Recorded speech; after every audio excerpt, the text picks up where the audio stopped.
ഹോയ് ഞാൻ നദ. ഇന്ന് ഞാൻ തന്തൂരി ചിക്കൻ്റെ സെയിം ടേസ്റ്റ് വരുന്ന ഒരു കടായിയുടെ റെസിപ്പിയാണ് കാണിക്കുന്നത്. അപ്പോൾ ഇത് നല്ല സിമ്പിളാണ് ഉണ്ടാക്കാനായിട്ട്. അപ്പോൾ നമുക്കിതെങ്ങനെ ഉണ്ടാക്കാൻ നോക്കാം.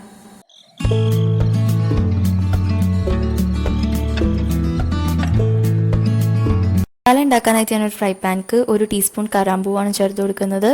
ശേഷം ഞാൻ ചതച്ചെടുത്തിട്ടുള്ള 1 ടീസ്പൂൺ ഏലക്കായി, പിന്നെ ഒരു ചെറിയൊരു കറുകപ്പട്ടയുടെ പീസും ചേർത്ത് കൊടുത്തിട്ട് പിന്നെ നമുക്കതിലേക്ക് 1 ടീസ്പൂൺ ചെറിയ ജീരകം ചേർത്ത് കൊടുക്കാം. പിന്നെ നമുക്ക് ശേഷം ഇതൊന്ന് ജസ്റ്റ് ഒന്ന് ഫ്രൈ ചെയ്തെടുക്കാം. ജസ്റ്റ് ഒന്ന് ഫ്രൈ ആകുമ്പോൾ ഞാൻ അതിലേക്ക് 2 വറ്റൽമുളക് ഒന്ന് പൊട്ടിച്ചാണ്ട് അതാണ് ചേർത്ത് കൊടുക്കുന്നത്. ഇത് നമ്മൾ കുറച്ച് ഫ്രൈ ആയ ശേഷം ചേർക്കുന്നത് അത് കരിഞ്ഞു പോകും വിചാരിച്ചിട്ടാണ്. പിന്നെ അതൊന്ന് ജസ്റ്റ് ഫ്രൈ ആക്കി എടുക്കാം. അത് ഫ്രൈ ആകുമ്പോൾ നമ്മൾ 1 ടീസ്പൂൺ മുളക് പൊടി, 1 ടീസ്പൂൺ മഞ്ഞൾപ്പൊടി, പിന്നെ 1 ടീസ്പൂൺ മല്ലിപ്പൊടിയാണ് ചേർത്ത് കൊടുക്കുന്നത്. ശേഷം ഇതൊരു 30 സെക്കൻഡ് ആക്കുക. ഓവറാക്കി പോയാൽ അത് കരിഞ്ഞു പോകും. പെട്ടെന്ന് തന്നെ റെഡിയായി കിട്ടിയ ഫ്രൈ പാനിൽ മാറ്റിയിട്ട് വേഗം മിക്സിക്ക് ഇട്ട് കൊടുക്കുക, അല്ലെന്നാലും കരിഞ്ഞു പോകും. ഇപ്പം ഞാൻ പൊടിച്ചെടുത്തിട്ടുണ്ട്. ഇപ്പം നമ്മുടെ മസാല ഇവിടെ റെഡി ആയിട്ടുണ്ട്. ചിക്കൻ മാരിനേറ്റ് ചെയ്യാനായിട്ട് വെക്കുകയാണ്. അപ്പോൾ അതിനായിട്ട് ഒരു ബൗളിലേക്ക് 2 ടീസ്പൂൺ ഇഞ്ചി വെളുത്തുള്ളി ചതച്ചാണ് ചേർത്ത് കൊടുക്കുന്നത്. ഇതിലേക്ക് 1 നാരങ്ങയുടെ നീര് നമുക്ക് ചേർത്ത് കൊടുക്കാം.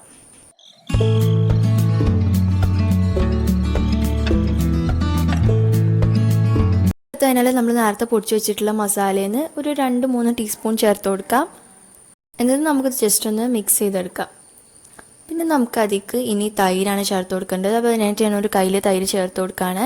പിന്നെ ശേഷം ഈ മസാല നമുക്ക് നന്നായിട്ടൊന്ന് മിക്സ് ചെയ്തെടുക്കാം. ഇത് മിക്സ് ചെയ്ത് കഴിഞ്ഞാൽ നമുക്കതിലേക്ക് കുറച്ച് ഉപ്പും കൂടി ഇട്ട് കൊടുത്തിട്ട് അതും കൂടി ഒന്ന് മിക്സ് ചെയ്തെടുക്കാം. നമുക്കതിലേക്ക് ചിക്കൻ ചേർത്ത് കൊടുക്കാം. ഞാൻ ഇപ്പോൾ ഏകദേശം 1 കിലോൻ്റെ അടുത്തുണ്ട് ഈ ചിക്കന്. ഇനി നമുക്കിത് നന്നായിട്ടൊന്ന് തമ്മിൽ മിക്സ് ചെയ്തെടുത്ത ശേഷം 1 മണിക്കൂർ ഒന്ന് റെസ്റ്റ് ചെയ്യാനായിട്ട് വെക്കാം. നിങ്ങൾക്ക് ടൈം ഉണ്ടെങ്കിൽ കുറേ സമയം വെക്കാം. 1 മണിക്കൂർ എന്തായാലും വെക്കണം. ബൗളിലേക്ക് ഒരു കയ്യിൽ തൈരാണ് ചേർത്ത് കൊടുക്കുന്നത്. വലിയ പുളിയില്ലാത്ത തൈര് എടുക്കുന്നതായിരിക്കും നല്ലത്. പിന്നെ ബാക്കിയുള്ള മസാല ഫുള്ള് നമുക്ക് അതിലേക്ക് ചേർത്ത് കൊടുത്താണ്ട് അത് തമ്മിൽ നന്നായിട്ടൊന്ന് മിക്സ് ചെയ്തെടുക്കാം. കുറച്ച് ഉപ്പും കൂടി ചേർത്തെടുത്തിട്ട് ഇത് നന്നായിട്ടൊന്ന് മിക്സ് ചെയ്തെടുക്കാം. ഇപ്പം നമ്മുടെ ഈ മസാല മിക്സ് ഇവിടെ റെഡി ആയിട്ടുണ്ട്. ഇനി നമുക്കിതൊരു സൈഡിലേക്ക് മാറ്റി വയ്ക്കാം. തക്കാളി കുറച്ച് വെള്ളത്തിലിട്ടിട്ട് നമുക്കത് ഒന്ന് ജസ്റ്റ് അത് തൊലി ഒന്ന് ഇതാവുന്ന വരെ നമുക്ക് ബോയിൽ ചെയ്തെടുക്കാം. ഒന്ന് ജസ്റ്റ് ഒന്ന് വിട്ട് നിൽക്കുന്നുണ്ട്. ഇനി നമുക്ക് തൊലി ഒന്ന് പറിച്ച് ഒഴിവാക്കിയ ശേഷം നമുക്കത് മിക്സിയിലിട്ട് ഗ്രൈൻഡ് ചെയ്തെടുക്കാം. അപ്പോൾ പ്യൂരി ഇവിടെ റെഡി ആയിട്ടുണ്ടാവും. മിക്സിക്ക് കുറച്ച് കാഷ്യൂനട്ട്സ് എടുക്കുന്നുണ്ട്, ഒരു 10 കാഷ്യൂനട്ട്സ്. പിന്നെ അതിലേക്ക് കുറച്ച് വെള്ളം ഒഴിച്ച് കൊടുത്താണ്ട് നമുക്കിത് നന്നായിട്ട് ഗ്രൈൻഡ് ചെയ്തെടുക്കാം. അപ്പോൾ ഇവിടെ കാഷ്യൂനട്ടിൻ്റെ പേസ്റ്റ് റെഡി ആയിട്ടുണ്ട്. ഉണ്ടാക്കാനായിട്ട് ഫസ്റ്റ് ഒരു സോസ് പാനിക്ക് കുറച്ച് എണ്ണയാണ് ഒഴിച്ച് കൊടുക്കുന്നത്. ഒന്ന് ചൂടായി വരുമ്പോൾ നമ്മൾ നേരത്തെ മാരിനേറ്റ് ചെയ്തിട്ടുള്ള ചിക്കൻ ചേർത്ത് കൊടുക്കാം. നമുക്ക് അതിൻ്റെ ആ നേരത്തുള്ള വെള്ളം കൂടി നമുക്ക് ഇതിലേക്ക് ചേർത്ത് കൊടുക്കാം. കുഴപ്പമില്ല, നമുക്കിതിൽ ഗ്രേവി വേണമല്ലോ. അപ്പോൾ നമുക്ക് വെള്ളം കൂടി ചേർത്ത് കൊടുത്തിട്ട് ഇത് ജസ്റ്റ് ഒന്ന് കുക്കായി കിട്ടണം. അതുവരെ നമുക്കിതൊന്ന് കുക്ക് ചെയ്തെടുക്കാം. 2 മിനിറ്റ് ഒന്ന് അതിൽ കുക്ക് ചെയ്തെടുക്കാം എണ്ണയിലിട്ടിട്ട്. ഒന്ന് കുക്കായി വരുമ്പോൾ നമുക്കതിലേക്ക് നേരത്തെ ഉണ്ടാക്കിയിട്ടുള്ള മസാല മിക്സ് ചേർത്ത് കൊടുക്കാം. അതെല്ലാം കൂടി നന്നായിട്ടൊന്ന് മിക്സ് ചെയ്തെടുക്കാം. ജസ്റ്റ് ഒന്ന് മിക്സ് ചെയ്ത് കഴിഞ്ഞാൽ നമുക്ക് അതിലേക്ക് നേരത്തെ ഉണ്ടാക്കിയിട്ടുള്ള ടൊമാറ്റോ പ്യൂരി ചേർത്ത് കൊടുക്കാം. അതും കൂടി ചേർത്തിട്ട് നമുക്ക് നന്നായിട്ടൊന്ന് മിക്സ് ചെയ്തെടുക്കാം.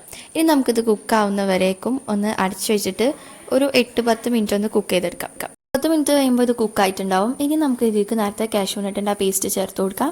ശേഷം ഇത് തമ്മിൽ നന്നായിട്ടൊന്ന് മിക്സ് ചെയ്തെടുക്കാം. കാഷ്യൂനട്ടിൻ്റെ പേസ്റ്റിന് പകരം ഫ്രഷ് ക്രീമും ചേർത്ത് കൊടുക്കാം. നന്നായിട്ട് മിക്സ് ചെയ്ത് കഴിഞ്ഞാൽ നമ്മളപ്പോൾ തന്നെ ഫ്ലെയിം ഓഫ് ചെയ്യുക. ചെയ്യാൻ പോകുന്ന സ്റ്റെപ്പ് വളരെ ഇമ്പോർട്ടൻ്റ് ആണ്. അതൊരിക്കലും സ്കിപ്പ് ചെയ്യരുത്.